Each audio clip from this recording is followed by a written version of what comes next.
Добар ден, почитувани, ова е најновата телма амбуланта. Затнатиот нос на прв поглед е банален проблем, но за многумина е секојдневна мака. Што најчесто доведува до оваков проблем, дали тоа се настинките и алергиите или пак причините може да бидат подлабоки? Колку време е безбедно да се користат капки за одзатнување на носот и дали навистина може да создадат зависност? Кога солените раствори се препорачуваат, а во кој случај е потребна терапија за алергија во форма на капки или спрејови? И што ако носот и покрај терапијата е затнат? За сето това денеска разговараме со примариус доктор Сања Николова, оториноларинголог. Останете на телма, а поставете прашање во програма.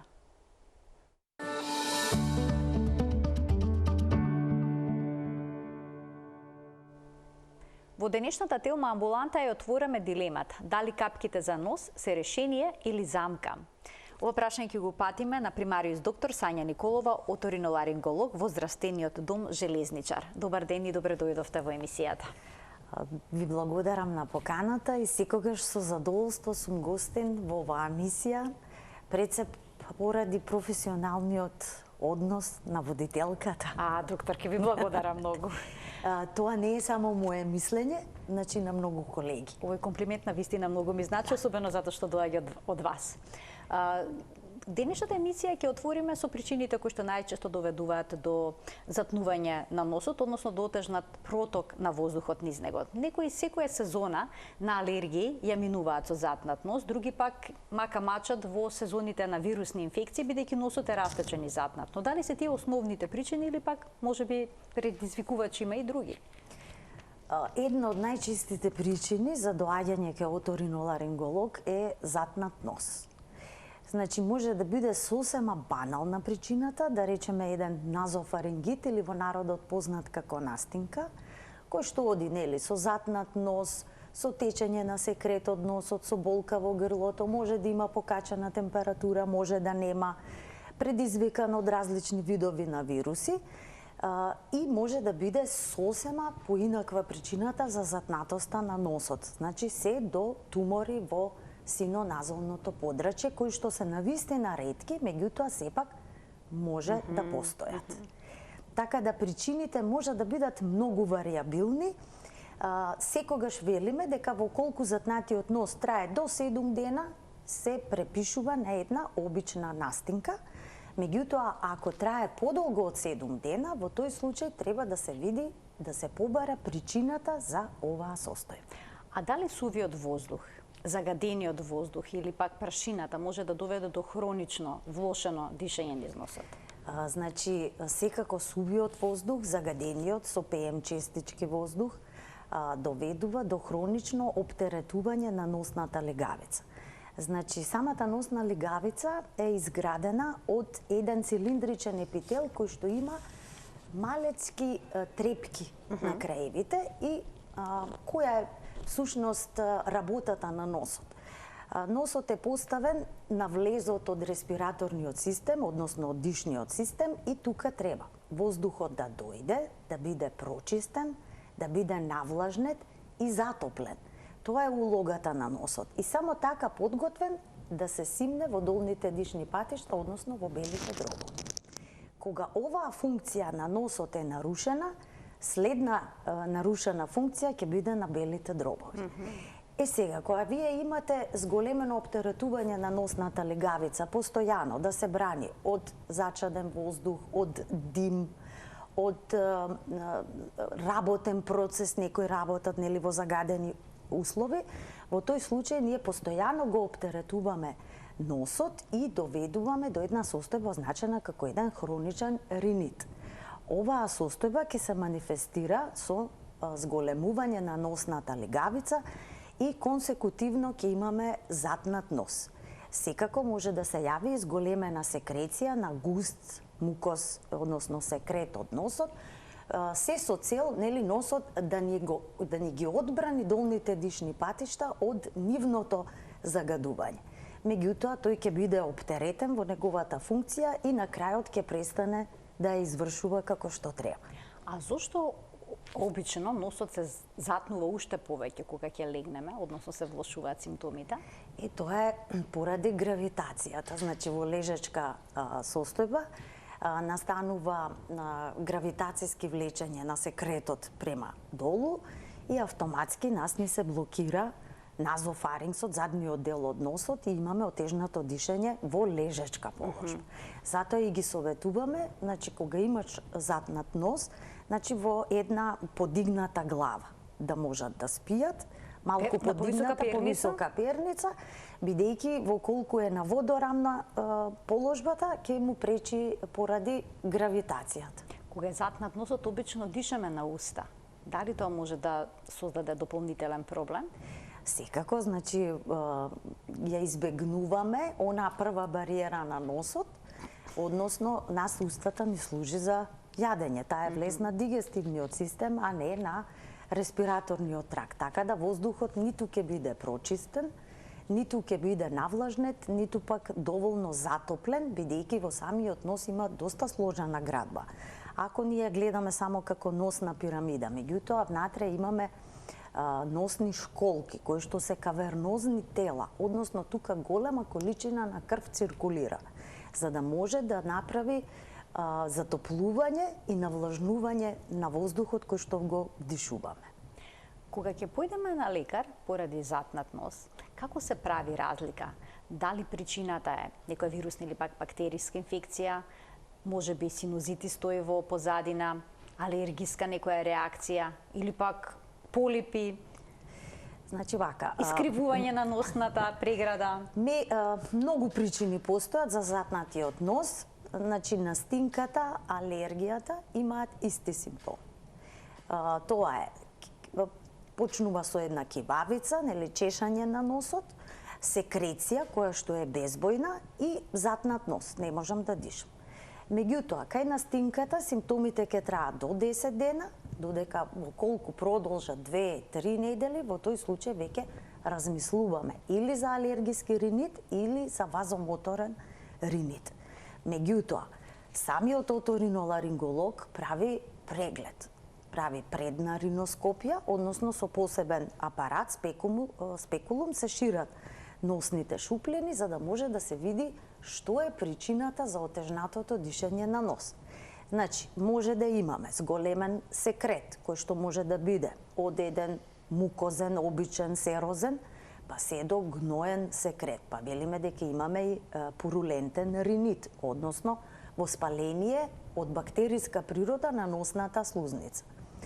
Ако тоа воспаление е проширено на синусите, тоа исто така се гледа со преглед, бидејќи од отворот на синусите се гледа како капе и излегува, истекува гној.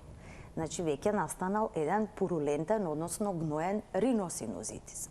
Се гледа состојбата на носната преграда. Иако 90% од нашето, мислам од светското население, немаат права преграда. Значи, сите ние во текот на животот, кога сме биле мали деца, сме паднале, сме се чукнале од нешто и тие осификациони центри, бидејќи рскавица ни е предниот дел од носната преграда, задниот дел е коскен, сме ги поместиле и така да во развитокот како расте носот, а носот расте до 21-та година од животот, таа ќе се искриви. Кај некого повеќе, кај некого помалку. Меѓутоа, кај 10% само гледаме носна преграда која што е централно поставена и е права. Кај 90% имаме помалку или повеќе искривена преграда.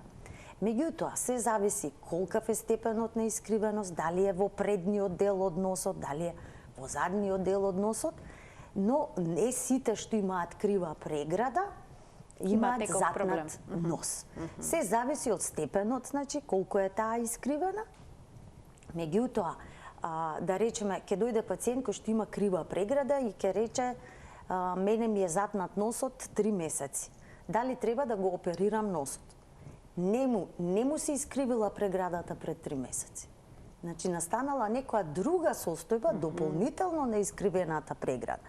И во тој случај ние прво треба да ја решиме таа новонастаната состојба, дали било ринит, синузит и така натаму, а самото исправување на преградата треба да се остави за некоја наредна етапа, во колку навистина и после лекувањето на проблемот има отежнато дишење на нос. Кога имаме оттежнато дишење на нос, обично посегнуваме по капки за одзаднување на носот. Па како тие делуваат? Што се случува со носната легавица? Значи, кога ќе капнеме капка? Так. Кога употребуваме капки за нос, тие брзо ни доведуваат до олеснување на дишењето на нос. Зошто? Бидејќи предизвикуваат вазоконстрикција, односно ги стегаат крвните садови во носните школки, кои што се дел од носната шуплина, и автоматски, штом немате доток на крв, се намалува отокот.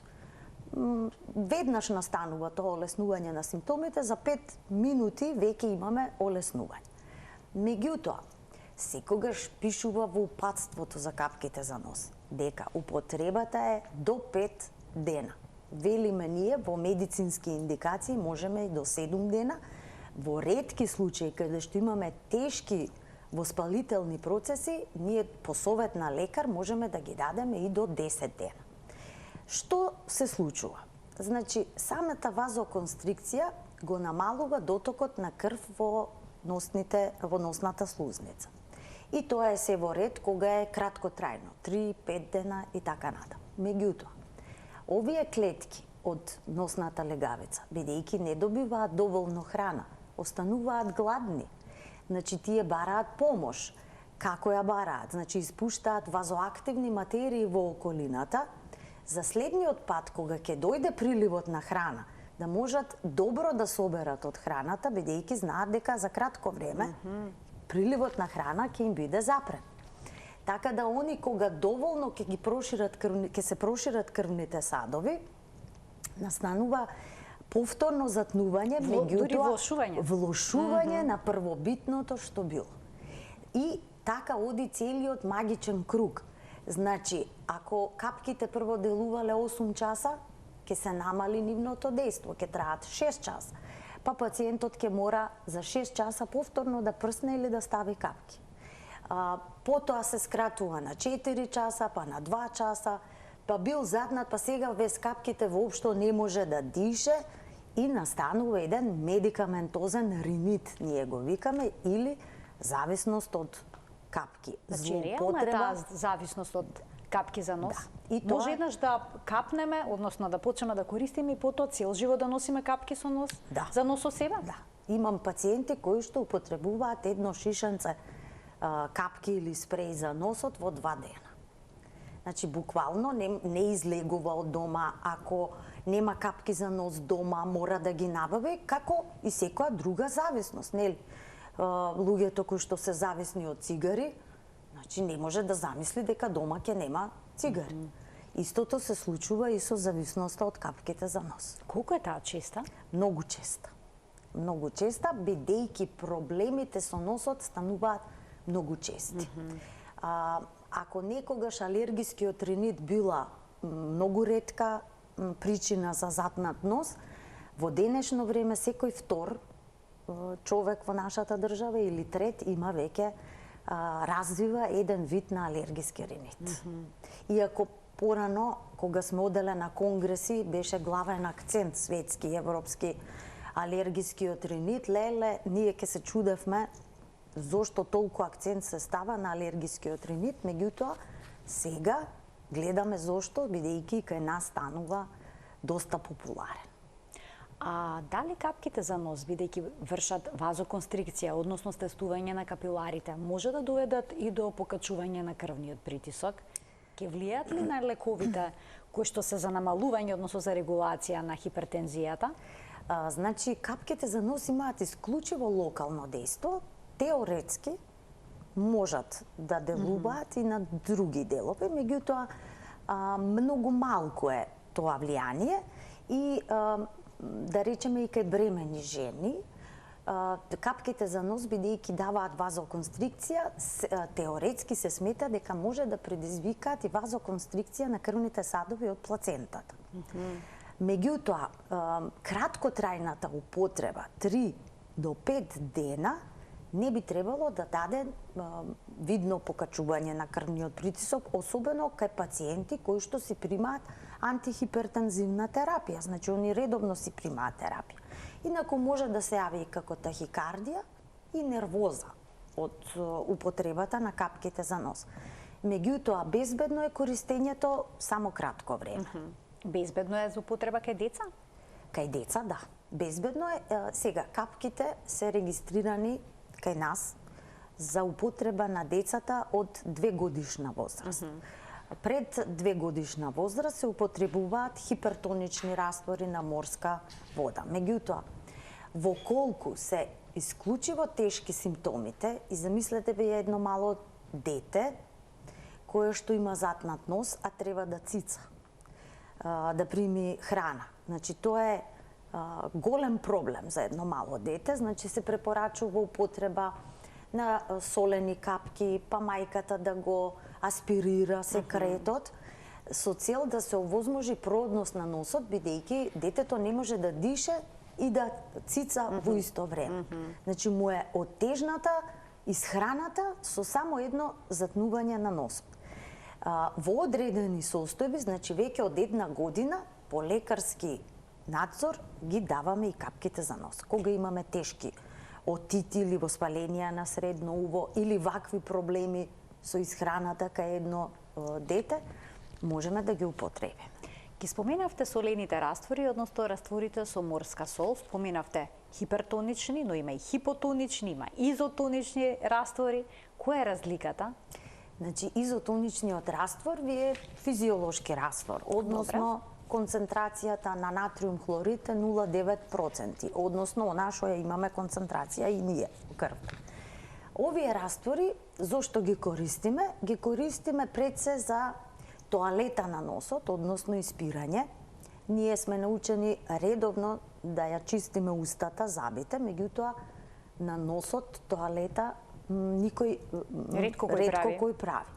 Меѓутоа и тоа е влез не на храна, туку на воздух. Значи, потребно е ние да го исчистиме од се што собрале носните трепки во текот на 24 часа, нели, загаден воздух, прашинки, вируси, бактерии, се што има во воздухот, чад, други материи, и да се навлажниме носната легавица. Тоа ќе го постигнеме со изотоничниот раствор. И секогаш се препорачува употреба на изотоничен раствор, особено пред употреба на интраназални кортикостероиди, односно луѓето ги знаат како фликсоназе, риноко. Во нивната употреба секогаш велиме прво исчистете го носот, па потоа ставете, аплицирајте лек, за да може убаво лекот да допре до носната легавица.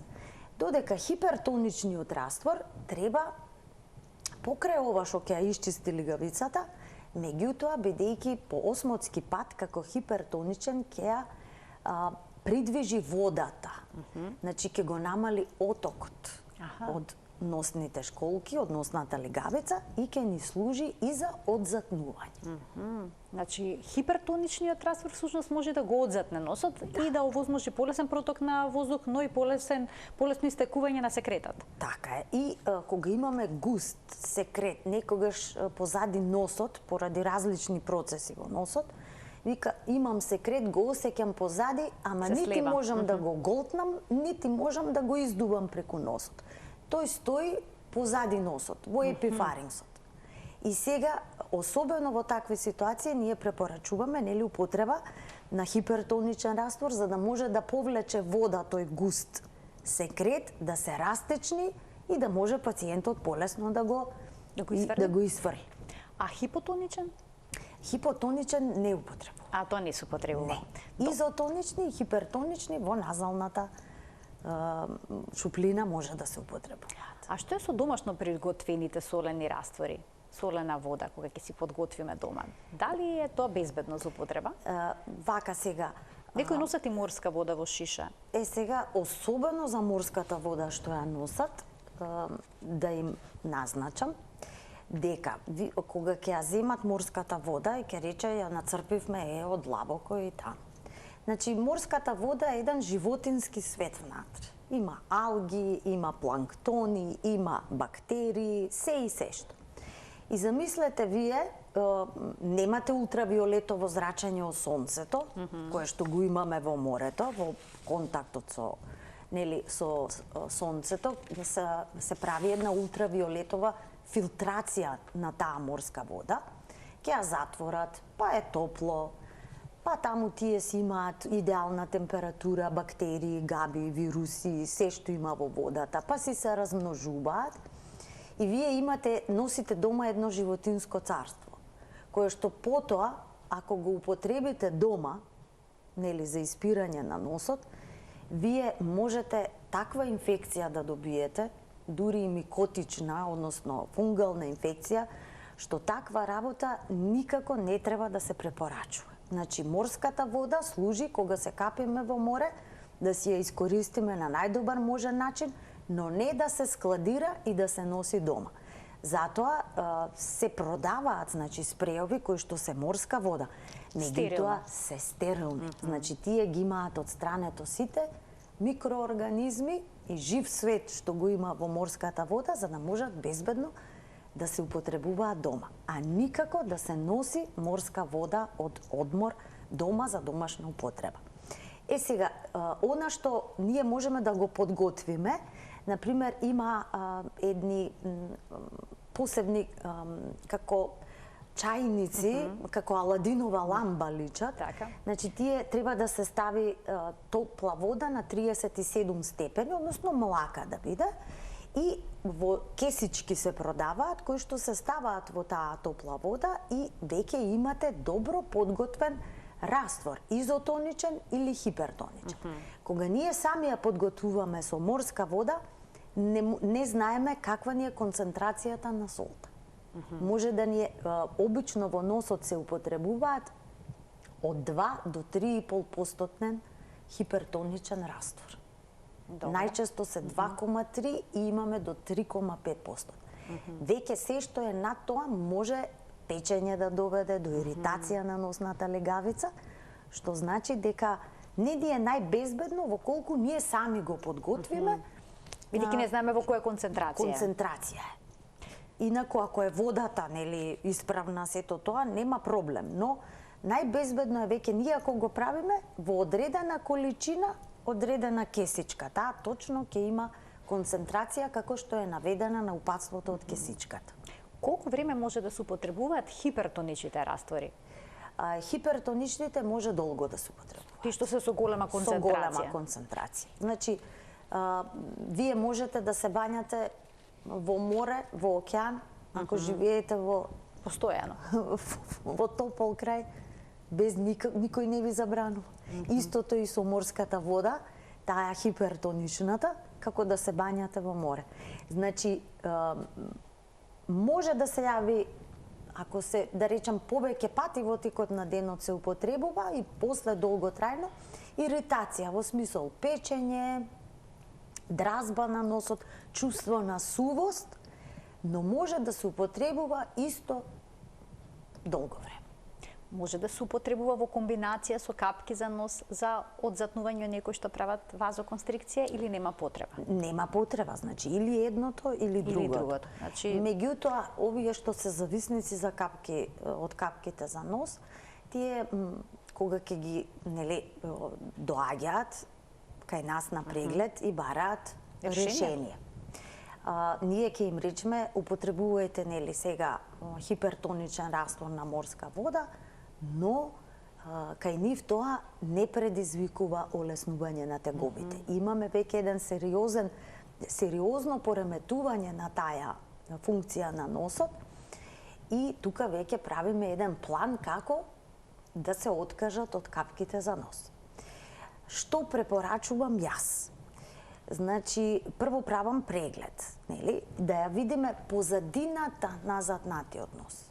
Значи, ако се сомневаме за алергиски ринит, ќе направиме, самиот изглед на лигавицата може да ни даде веќе патоказ за каков тип на проблем станува збор. Значи, дали е ливидна пребоеност лигавицата, дали секретот, според изгледот на секретот, веќе ни дава некаква предпоставка насока за што станува збор. Имаме и вазомоторен ринит, кој што исто се лекува со интраназални кортикостероиди, меѓутоа причината не е во алергија, не го започнува процесот алерген, туку тоа е зголемена активност на вазомоторниот нервен систем, односно парасимпатичкиот нервен систем. Што тоа значи? Тоа значи дека ако имате има луѓе кои што кога ќе ги погледнете, кога ќе се засрамат, ќе ги црват образите. Тоа се луѓе кои што се малку поосетливи, па на стрес, поемотивни, и они во стресна ситуација им доминира парасимпатичниот нервен систем, а парасимпатикусот прави вазодилатација и зголемена секреција. И кај нив се затнува носот и вие ги правите испитувањата за алергии, пациентот нема алергии и вазомоторниот ринит го докажуваме по пат на исклучување. Не е тоа и значи е вазомоторен ринит. Меѓутоа третманот е горе-доле ист. Во што се разликуваат? Кај алергискиот ринит имаме кивавица, кај вазомоторниот нема. Кај алергискиот има солзење на очи, чешање на очите, што го немаме кај вазомоторниот ринит. А инаку во третманот, кај алергискиот ќе помогне антихистаминикот, но кај вазомоторниот ринит нема да помогне, туку само интраназалниот кортикостероид. Сега, прегледот ќе си го завршиме, значи дали имаме ринит, дали имаме риносинузит, дали е девиран септумот, односно преградата ни е крива, или имаме назална полипоза, или пак други туморозни промени во носот, и ќе му советуваме на пациентот, најчесто станува збор за алергиски или вазомоторен ринит. Тоа е најчесто од кој што настануваат зависници од капки. Бидејќи полипите и другите симптоми, гнојниот исцедок и риносинузитот ќе му дадат посилен аларм за побрзо пациентот да се јави на преглед. Или кога станува збор за тумори, значи може оток да се јави веќе околу носот, значи он ќе дојде ради друга, а вака става капки горе-доле некако ја балансира работата и ќе дојде дури после 1 година од употребата на капките. Кога ќе утврдиме за што станува збор, во таа ситуација аз ги советувам да си земат хипертоничен раствор на морска сол, меѓутоа најтешкиот момент се првите 3 дена. Затоа навечер, тогаш е најголемата криза кога треба да спијат, прво ги советувам да ставаат капки само во едната ноздрва. Едната да ја остаат без капки. Нека поминат 2-3 дена, таман ќе почне да се подвраќа функцијата на носот на едната ноздрва, дури тогаш да го прекинат ставањето на капките и во другата ноздрва. Така некако баланс да направиме, да не го осетат тој премен постепено. И обавезно од самиот старт почнуваме со испирањата на носот и со употребата на локалните кортикостероиди, кои што треба да ја намалат реактивноста на носната слузница. Значи да го намалат отокот, да ја намалат секрецијата во носот. Ќе вклучиме гледачите, почитувани од овој момент емисијата е контактна. Телефонскиот број на телевизија Телма е веќе испишан на екранот, така што ќе можете да се јавите во програма и да се вклучите со ваши прашања. А како правилно се употребуваат спреовите кои што се наменети против алергија?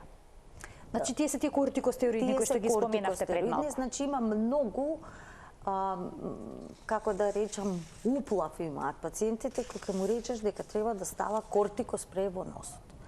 Значи и обично се повлекуваат, некои не сакаат да ги употребуваат. Значи тие спреови се направени за локална употреба. Нивната системска ресорбција е многу минимална. Дури новите спреови што ги имаме во носот имаат системска ресорбција која што е помала од 0,1%. Безбедни за употреба на деца од 3 годишна возраст. Значи, многу се безбедни денешните интраназални кортикостероиди и пациентите не треба да стравуваат кога ќе им речеме дека треба долготрајно да ги употребуваат, а не само по потреба. Тоа е правилниот третман. Што значи само долготрајно, пред да ги вклучиме гледачите? Долготрајно 3-6 месеци, 1 година. Значи не се работи за недели, туку месеци, па дури и година. Месеци, за да предизвикаме ние веќе повлекување на носната легавица и намалена нејзина реактивност. Ајде сега да слушнеме неколку прашања од гледачи во продолжение на денешната Телма амбуланта. Добар ден. Ало? Во програма сте, повелете. Добар ден. Добар ден. Вака, јас малку покасно се уклучи во емисијата Така? во Телма амбуланта.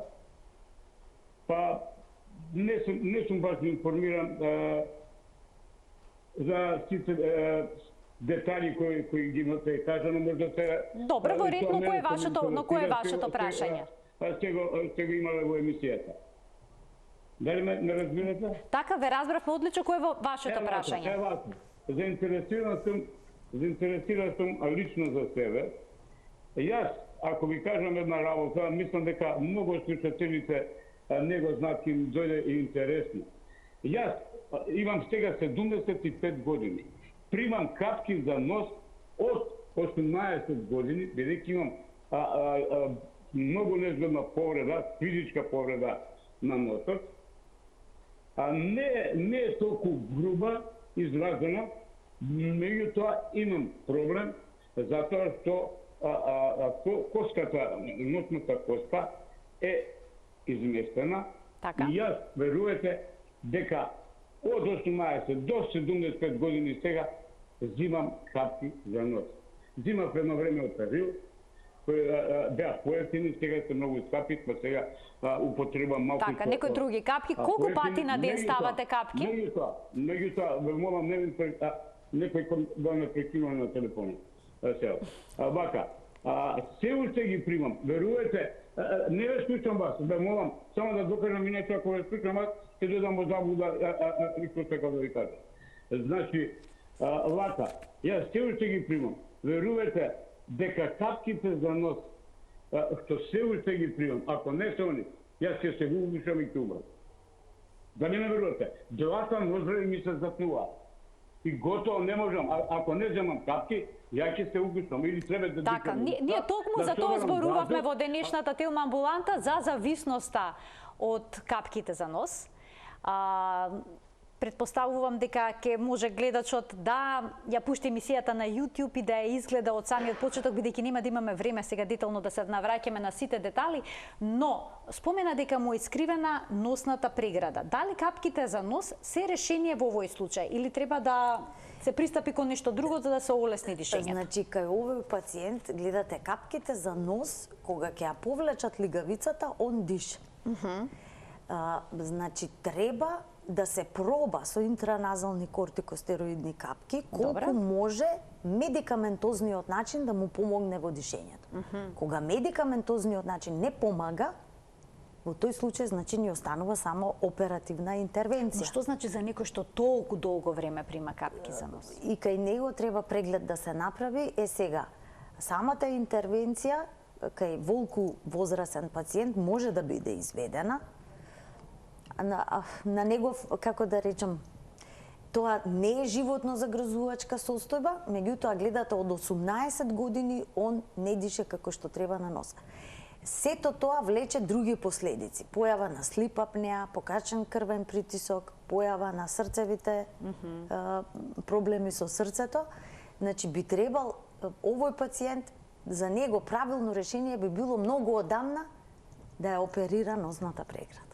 А сега би можел да го проба она што го појаснивте? Сега би можел да проба, значи со правилно тоалета и со употреба, значи на капки кои што ќе ги препише лекар, со правилна употреба да се тргне од таа зависност од капките. Јас ке му се заблагодарам на гледачот што се вклучи во денешната Телма амбуланта и што го сподели искуството, бидејќи беше токму она за што говоревме во денешната емисија. Ке вклучиме уште еден гледач. Добар ден. Добар ден. Во програма сте, повелете. Вака, одма да прашам, јас долго време имам проблем со носот, тоест имам подкашлување и чистење на грло, како викаат докторите. Сега сум бил кај колешки од докторката, првиот преглед ми беше установено дека имам некаква си алергија. Меѓутоа, некој пат апчињата и спреот Ринофо ми дадоа, помага, некој пат не помага. И ми се појавува, често пати ми се појавува и црвенило на лицето и носот. И втора работа, кога правам тоалета на носот, со спреј, некој пат знае да ми истекува како кафеава боја од носот. Дали е тоа крв, капилар некој, не знам, но имам сериозни проблеми. 2-3 години со овој проблем сум и нон-стоп подкашлувам. Не кашлам, него подкашлувам. Би сакал да прашам дали има решение за ова и кај можам да одам да најдам докторката за преглед. Така, ви благодарам за вклучувањето во програма. Повелете, докторке. Значи вака, пациентот има некој тип или на алергиски ринит или на вазомоторен ринит, бидејќи самиот кажа дека го чисти грлото од секретот. Дури веќе како тик станува на пациентите и домашните им забележуваат доста правиш со грлото. Он пробува да го тргне секретот кој што му се слива од носот.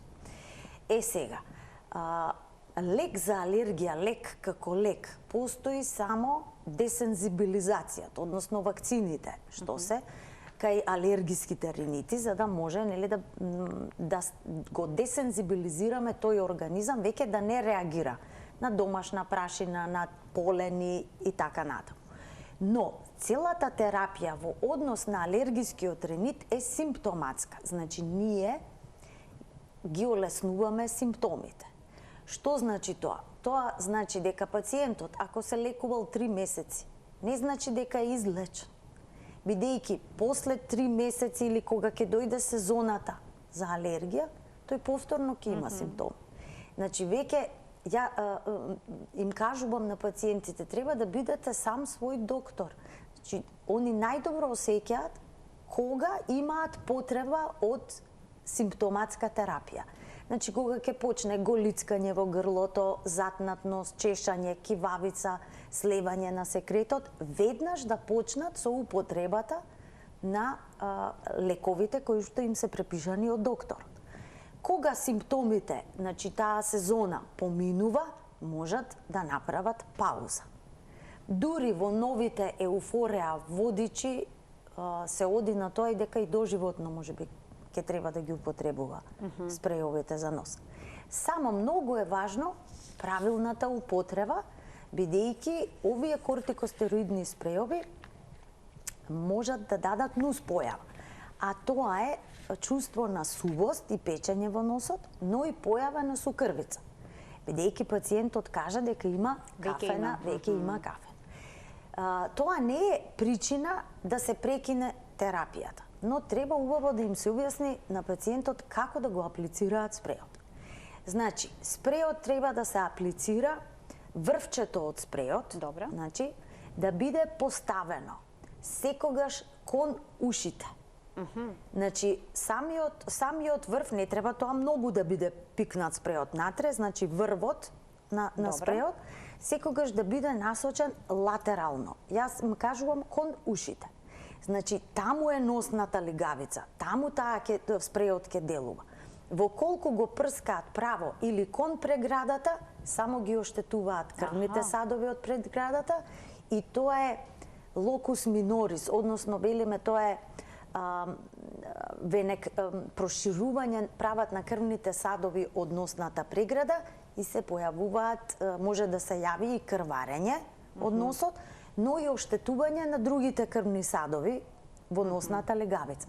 Значи, само правилната употреба може да доведе до спречување на тие нуспојави. И во колку се јави чувството на сувост, се јави ова сукрвица, значи се препорачува навечер има специјални масти за нос, кои што всушност ќе ја обноват, ќе ја хидрираат лигавицата во носот и ќе ја обноват, ќе ја заздрават. Има такви на пазарот доста масти кои што можат да се употребуваат и на тој начин да го превенираат оние несакани појави кои што се јавуваат од овие интраназални спреови. Инаку примариус доктор Сања Николова, оториноларинголог, работи во здравствен дом Желесничар. Уште еден гледач ке вклучиме. Добар ден. Добар ден. Повелете, во програма сте. Поздрав до емисијата, поздрав до докторката. Благодарам. Сакам да прашам, бев на операција пред 4-5 години, девијација на назалниот септум. Момент тоа беше само 1 месец и после не можев да дишам, почнав со спреови, со септаназал спреј, цело време користам. И кога ми испуштија, пишеше девијација на назалниот септум и хипертрофија на назалните школки. Така. И тоа беше 1 месец и толку беше. Сега нон-стоп примам спреј. Доктор, ке да имате уште некои прашања? Ова е, значи, затоа... Да, со тој ја започнавме денешната тема амбуланта, веројатно гледачот се вклучил малку подоцна. Ви благодарам за вклучувањето во програма. Значи, не секогаш кривата преграда е причина за отежнатото дишање на нос. Значи, треба да се видат и други фактори. Вие, кога се оперира пациент со алергиски ринит, тој нема да има долготрајно олеснување. Тој ќе има можеби малку олеснување, но сепак таа лигавица не можеме да ја смениме. Тој организам така реагира. И колку и да се скратуваат, односно се прави хируршки метод на намалување на носните школки, мукотомија и така натаму, таа лигавица повторно ќе биде реактивна на алергените од надвор и постепено повторно ќе се задебели и повторно ќе имаме отежнување на дишењето. Значи, во таква ситуација може да помогне операцијата на септопластиката, операцијата на искривената преграда, но треба да му се напомене на пациентот дека не значи дека нема да има потреба од употреба на интраназални кортикостероиди, но не капки за нос кои што можат да ја оштетат лигавицата и да се врти постојано во круг. Значи, сепак треба да примени други капки, кои што ќе му ги препише лекар, за да нема зависност од овие капки вазоконстрикторни за брзо олеснување на симптомите. Доктор, они што имаат проблеми со синусите, понекогаш употребуваат капки за нос со растворен антибиотик во нив. За локално да делува антибиотикот. Се препорачува ли таков пристап? Може ли лекот да стигне до синусите или ќе делува само на носната лигавица? Вака сега, кога станува збор за еден акутен синузит или хроничен синузит, локална употреба на антибиотик никако нема да помогне. Бидејќи тоа се шуплини во коските на лицето, таму и строго знаеме кои антибиотици допираат да ги излечиме синусите. Не секој антибиотик ќе ни даде ефект, ќе навлезе преку коската, за да може да го излечи еден синузит. Таа доза што се става локално на антибиотик, таа е многу мала да ја и лигавицата во носот да успее цела да навлезе, а не да навлезе во синусите. Постојат лекови кои што се за локална употреба, антибиотици од типот на мупироцин. Тоа е добро познат антибиотик кој што го употребуваме за третман на стафилококус ауреус. И тој само локално се употребува. Сето друго, од типот мешање на капки со гарамицин, ставање на капки цитерал, кои што се наменети за око, а ги ставаме во носот, исклучиво во одредени ситуации, кога имаме доказ за бактерискиот причинител или дете кое што било постојано на антибиотска системска терапија, сега има проблем со носот, но нема други општи симптоми, покачана температура и така натаму, значи можеме да го дадеме, но строго кога лекар ќе го препише, бидејќи локалната употреба на антибиотици ни доведува до пореметување на флората во носот. Резистенција на бактериите кои што се присутни во носот и можеме поголема штета да направиме отколку ќар во локалната употреба. Меѓутоа, строго кога доктор ќе ги препише краткотрајна употреба поради одредени причини. Значи познат причинител за да избегнеме појава на резистенција. А може ли носот да се одзатне со вдишување на мириси како што е мента? Може да се одзатне, бидејќи исто така нели постојат викс креми кои што навистина вие земете едни љути мастики или бомбони жвакете, носот се одзатнува. Например, совете секогаш за кога летате со авион да џвакате мастика или љути бомбони, се со цел да не ви се затнат ушите, бидејќи носот ќе биде одзатнат и ќе имате добра проводност нос-уво. Значи за тоа се советува џвакање мастика? Да, и самото голтање го изедначува притисокот од надворешната средина во средното уво, и за да нема проблеми со ушите се советува при полетување и слетување да се џвака мастика која што е љута, многу љута или љути бомбони. Значи истиот ефект ќе го дадат всушност и кај носот? И кај носот. А што е со некои што примаат инхалации?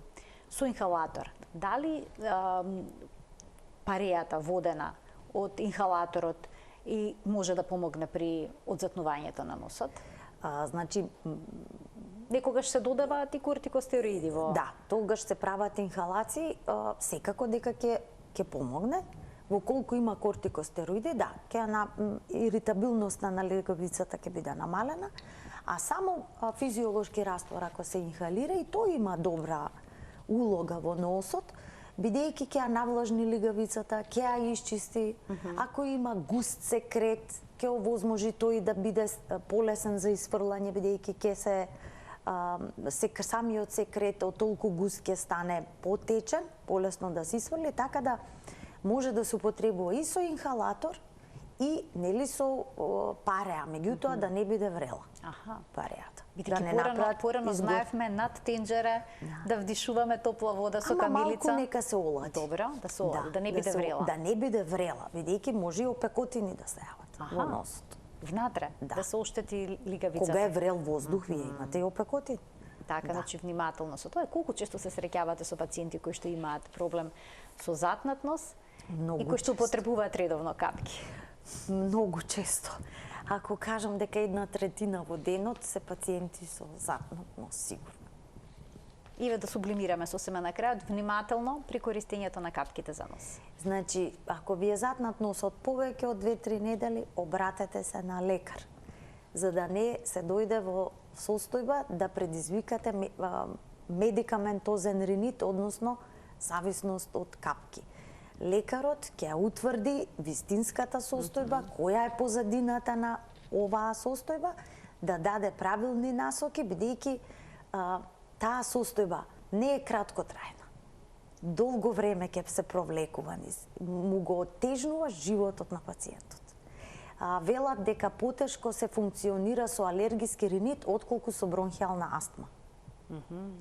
Многу повеќе им го ремети нормалното функционирање, работниот ден, сонот, алергискиот ринит отколку бронхијалната астма.